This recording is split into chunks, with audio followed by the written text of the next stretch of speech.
दोस्तों, वीडियो शुरू करने से पहले कृपया आप मेरे चैनल को सब्सक्राइब जरूर करें और साथ में बेल आइकन को भी दबा दें ताकि मेरे नए वीडियो का नोटिफिकेशन आपको मिल जाए। अब देर न करते हुए आज की कहानी शुरू करते हैं।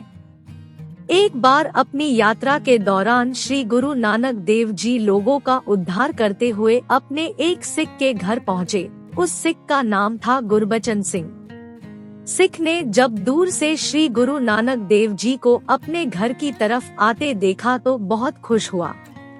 सिख गुरु नानक देव जी का स्वागत बड़ी धूमधाम से करना चाहता था, लेकिन उसकी हालत बहुत खराब थी क्योंकि वे बहुत ही गरीब था। उस सिख के पास एक मिट्टी के घर के अलावा कुछ भी नहीं था। सिख ने गुरु नानक देव जी और भाई मर्दाना जी का बहुत आदर सत्कार किया। उसके घर में एक चारपाई थी जिसके ऊपर उसने गुरुजी और भाई मर्दाना को बिठाया। गुरुजी ने सिख को कहा कि आज की रात हम यही तुम्हारे पास ही रुकेंगे और कल सुबह हम चले जाएंगे। गुरुजी के मुंह से ये वचन सुनकर गुरबचन सिंह बहुत खुश हुआ और गुरुजी के चरणों में गिर गया। सिख के घर में खाने के लिए कुछ ज्यादा नहीं था, लेकिन जो कुछ भी घर में था वे उसने आदर और श्रद्धा के साथ गुरुजी के आगे पेश कर दिया। भाई मर्दाना उस सेवक की गरीबी देखकर बहुत दुखी हुआ और उस पर तरस आया। भाई मर्दाना ने सोचा, इस आदमी के पास जो कुछ भी थोड़ा बहुत था वे भी इसने हम लोगों के आगे पेश कर दिया।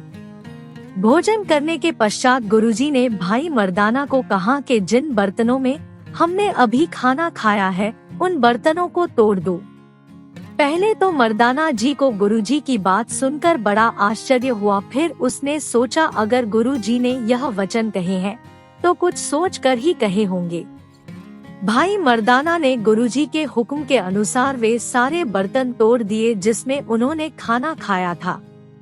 भाई मर्दाना ने जब बर्तन तोड़ने के बाद सिख की तरफ देखा तो सिख ने कहा, मेरे पास जो कुछ भी है गुरुजी का ही है। गुरुजी आपको जो भी हुक्म करे आप वही करो। इसके बाद गुरुजी के हुक्म के अनुसार भाई मर्दाना जी ने जो थोड़ी बहुत और भी चीजें सेवक के घर में पड़ी थी वो भी तोड़ दी। अगले दिन गुरु नानक देव जी ने सिख को अपने पास बुलाया और कहा, हमें अपनी यात्रा को जारी रखने के लिए जाना होगा। सिख ने गुरु जी से कहा कि आपने अपने पवित्र चरण मेरी इस गरीब की कुटिया में डाले हैं, इसलिए मैं बहुत खुश हूँ, लेकिन मेरी आपसे एक प्रार्थना है। मैं कुछ दूर तक आपके साथ चलना चाहता हूँ ताकि मैं कुछ समय और आपके साथ बिता सकूं। गुरुजी ने सिख को अपने साथ चलने की अनुमति दे दी, लेकिन घर से निकलने से पहले गुरुजी ने भाई मर्दाना को कहा, सिख का ये मिट्टी का घर भी पूरी तरह से तोड़ दो।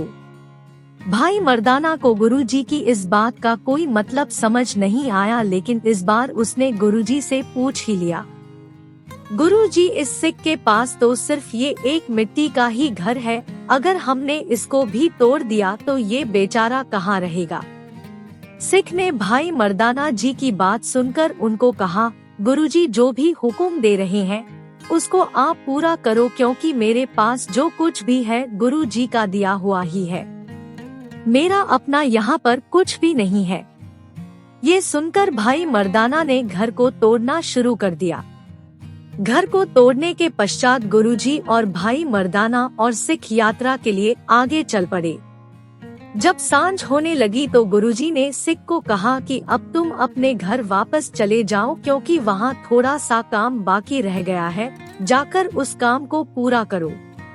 सिख ने गुरुजी के चरणों को हाथ लगाया और खुशी खुशी अपने घर की तरफ वापस चल दिया। जब सिख अपने घर के पास वापस पहुंचा तो उसने देखा कि 1-2 फीट की दीवार जो अभी तक खड़ी थी, तो उसने सोचा शायद भाई मर्दाना जी इसको गिराना भूल गए हैं,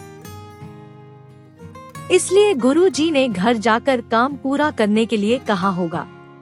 सिख ने गुरुजी का नाम लेकर उस दीवार को भी तोड़ना शुरू कर दिया। जब उसने दीवार को गिराना शुरू किया तो उसने देखा कि दीवार के नीचे जो जमीन है वे बहुत ही कमजोर है। जब सिख ने उस जगह को साफ करके देखा तो उसके नीचे एक सोने की खान थी, जिसको देखकर सेवक बहुत खुश हुआ और हैरान भी हुआ कि मैं इतने सालों से एक सोने की खान के ऊपर रह रहा था। गुरु नानक देव जी के आशीर्वाद की वजह से सेवक की जिंदगी ही बदल गई।